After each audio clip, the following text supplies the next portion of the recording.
the cosmic pendulum, why reality always swings between opposites.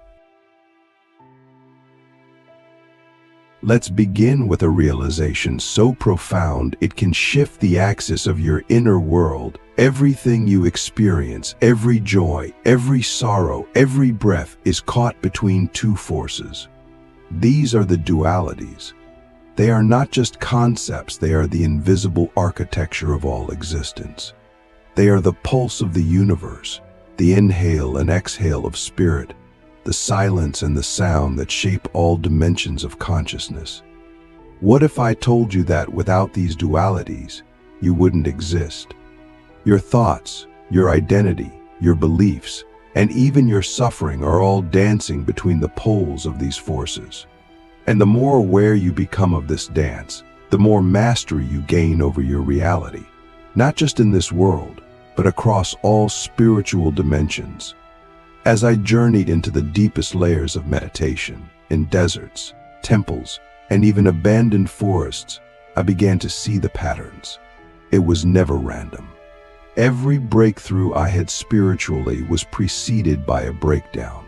Every divine vision was preceded by a dark night of the soul. Every union required a separation. That's when I realized the universe is built on 7 fundamental dualities. And these dualities are not enemies. They are mirrors of each other, lovers, co-creators. One gives meaning to the other. You cannot understand light unless you've known darkness. You cannot know peace unless you've tasted chaos.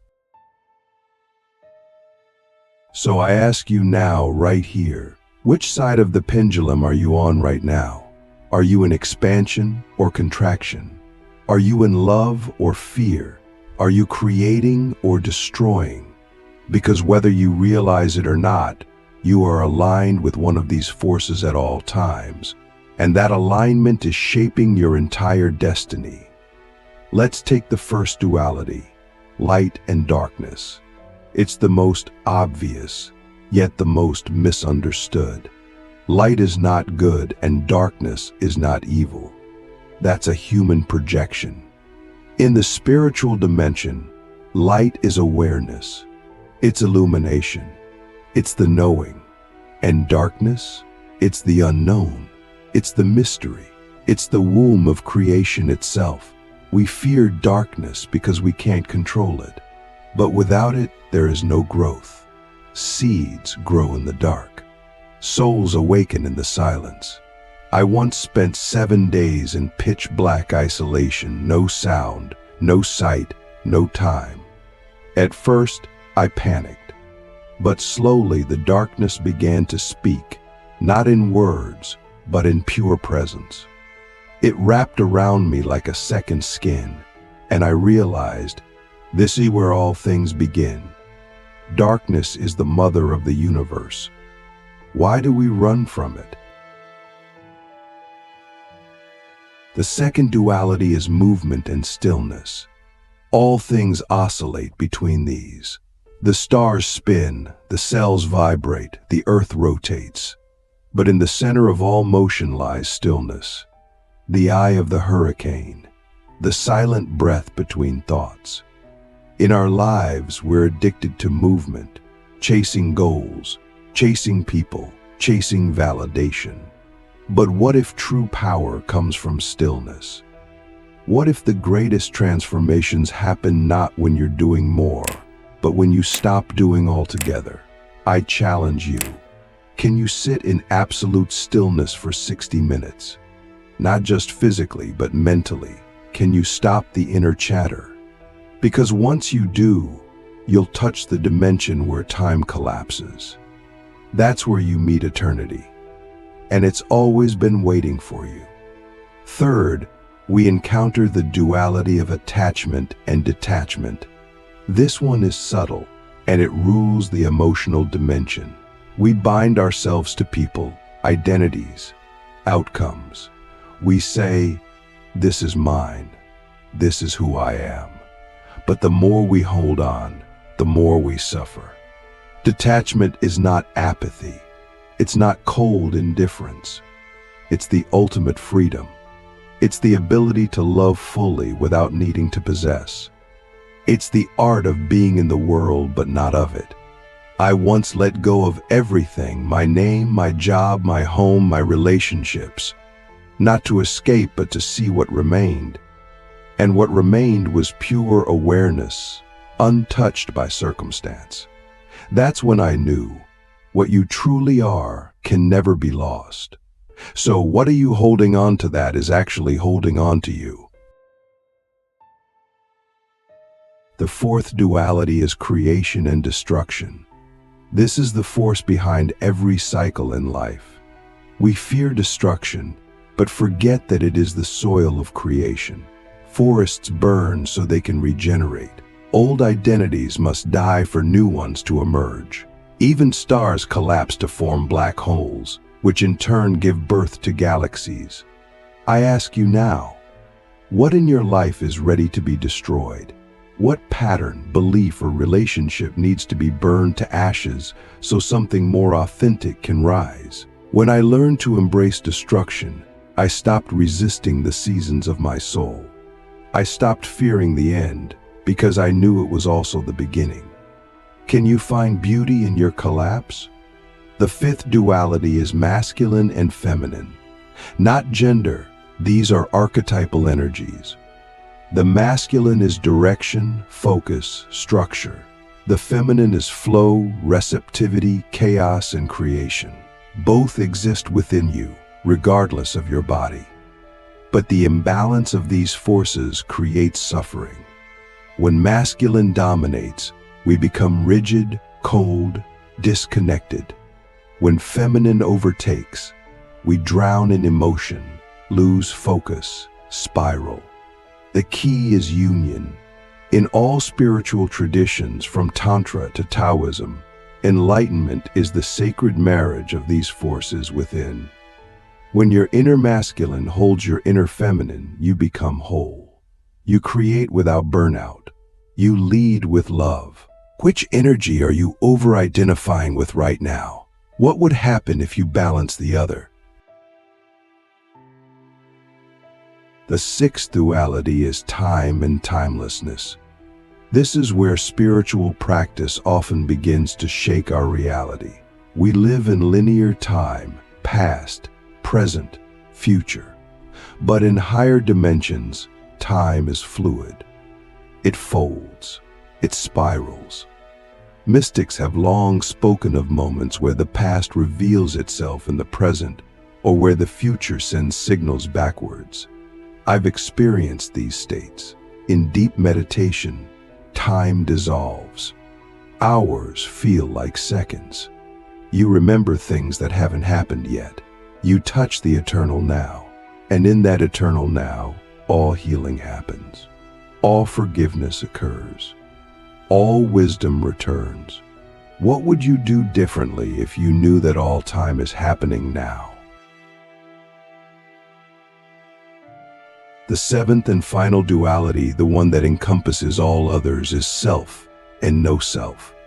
This is the ultimate paradox. We spend our lives cultivating a self, our stories, our desires, our goals. But every spiritual path eventually invites us to dissolve that self, to realize that you are not the wave, you are the ocean. The ego resists this because it feels like death, but it is actually liberation. When you lose yourself, you find the infinite. You become pure awareness, the witness, the field in which all things arise. I remember the moment I glimpsed it. It was during a 10-day silence retreat. On day 7, I didn't just feel connected to everything. I was everything. The trees, the wind, the birds, even the pain in my body, it was all one movement. The self had vanished, and in that vanishing there was only peace. Are you ready to let go of who you think you are? These 7 dualities are not just spiritual concepts. They are the levers of reality itself. They shape your choices, your relationships, your suffering, and your awakening. Most people are being swung by the pendulum. unconsciously tossed from one side to the other. But when you become aware, you don't just observe the pendulum, you become the force that swings it. That is mastery. Now ask yourself this: which of these dualities is currently dominating your life? And what would happen if you embraced its opposite? The hidden geometry of soul evolution, how dualities shape your destiny across lifetimes. When we start to see beyond the veil of this single lifetime, something extraordinary begins to unfold. We realize that the dualities are not just playing out in our current experiences, but are part of a vast, multi-dimensional curriculum for the soul. Each incarnation, each relationship, each success and failure is not random. It is a lesson crafted with surgical precision to teach us how to balance opposites. Just as a sculptor chisels away at marble to reveal form, the universe uses duality to carve the soul into its highest, most radiant expression. But most people resist the chisel. They cling to comfort, to their current identity, to what they think they know. And so, the lessons repeat, again and again, across lifetimes, until we finally say, I'm ready to see. I'm ready to grow. Once that declaration is made, the real journey begins, not just in this life, but across the entire arc of your soul's evolution. Each of the 7 dualities we explored in Part 1 becomes a cosmic template for your growth. For example, if you are overly attached in one life, obsessed with control or materialism, you may incarnate in the next life with intense poverty or loss, not as punishment, but as a rebalancing. The soul doesn't care about comfort, it cares about wholeness. If you were a tyrant in one life, you may return as someone who must learn submission and humility. If you rejected your feminine side, you may come back in a body or situation that forces you to rediscover it. Over time, across many lifetimes, these dualities begin to harmonize within you. You stop swinging from one extreme to the other. You become centered, integrated. You become what ancient mystics call balanced light. A soul that has danced in both fire and water and now glows with inner equilibrium. But here's the deeper question. What lesson is your soul trying to master right now? This is where karma and dharma intersect. Karma is not just about consequences, it's about correction. It's the universe gently nudging you toward balance. Dharma, on the other hand, is your sacred responsibility to accelerate that balance. When you align with your dharma, you stop reacting blindly to the pendulum of duality and start using it consciously. You begin to live with intention, knowing that even painful experiences are part of a divine recalibration. I once met a woman in India who had lost everything: her child, her husband, her health. She told me, with tears in her eyes, I thought I was cursed, but now I see I was being prepared. Her suffering had activated a level of compassion and strength in her that she never knew existed. That's the hidden geometry of the soul. It expands through contrast. It evolves through paradox. It grows through pain. So ask yourself, what if your current struggle is your soul's greatest classroom? One of the most mysterious aspects of this journey is how dualities are encoded into our relationships. Have you ever met someone who triggered you intensely, or who felt incredibly familiar, even though you just met? That's not coincidence. It's resonance. Souls travel in clusters like stars forming constellations, and often we reincarnate with the same beings again and again to explore the same dualities from different angles. A parent who was overly controlling in one life may return as your child in this one. A lover who betrayed you may reappear as a spiritual teacher. Every dynamic is an invitation to heal, to balance, to transcend. But that only happens if we stop blaming and start seeing the deeper patterns, seeing the geometry beneath the drama, seeing the sacredness in every encounter. Because once you do, even your enemies become your greatest allies in evolution. Who in your life right now is actually your mirror? Now let's go even deeper. Duality doesn't just exist in your outer world. It's encoded in your energy body, your chakras, your subtle anatomy, your breath. In Eastern traditions, the left and right channels of the body, Ida and Pingala, represent the feminine and masculine currents. These energies spiral around the central channel, Sushumna, which is the path to enlightenment. When these dual forces are out of balance, you feel fragmented, anxious, reactive. But when they harmonize, the central channel opens and Kundalini rises. This isn't just mystical poetry. It's a real energetic process. I've felt it. I've watched it rise through my spine like a serpent of light, unlocking memories, visions, and truths I didn't know I carried. This is why spiritual practices like breathwork, yoga, and deep meditation exist, not to escape duality, but to awaken within it, to ride the currents of polarity into the center, where the soul becomes fully embodied. Have you ever truly felt your energy in motion, or have you only known your mind? But here's the paradox. As your soul evolves, the dualities don't disappear. They intensify. The more light you carry, the more shadow you must integrate. The more love you open to, the more heartbreak you risk.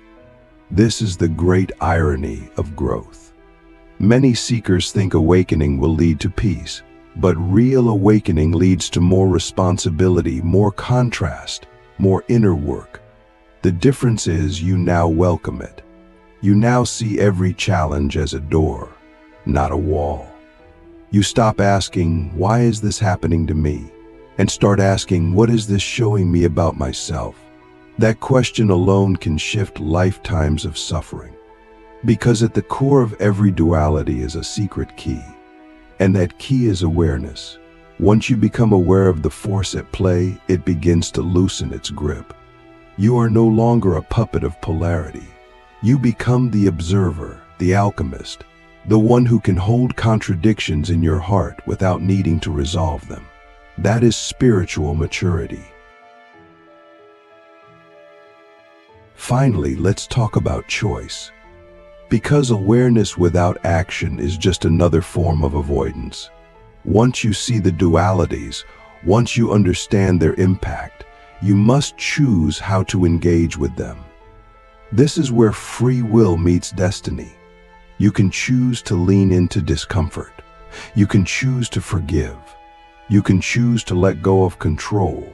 You can choose to walk away from toxic patterns, even if they are familiar. Every choice you make is either reinforcing imbalance or restoring harmony. And the more you choose balance, the more your reality begins to shift. Not just your outer circumstances, but your vibration, your frequency, your timeline. Yes, your timeline. Because choice is not linear, it's quantum. Every time you choose love over fear, presence over reaction, stillness over chaos, you are literally jumping timelines.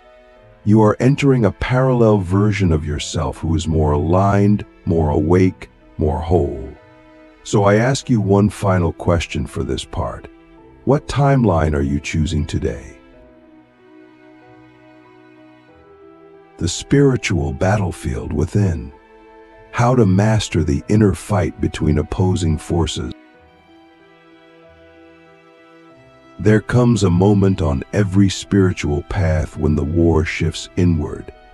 It's no longer about external challenges or cosmic patterns. It's about what happens when you realize the battlefield is your own mind, heart, and soul. It's about waking up at 3 a.m. with a storm raging inside you, one voice pulling you toward love, another dragging you into fear, one whisper telling you to let go, another screaming to hold on tighter. This is not weakness. This is not failure. This is the sacred conflict. The very presence of these opposing forces inside you is proof that you are evolving, because only those who are waking up can feel the tension between the old self and the emerging self. This inner tension is not an obstacle.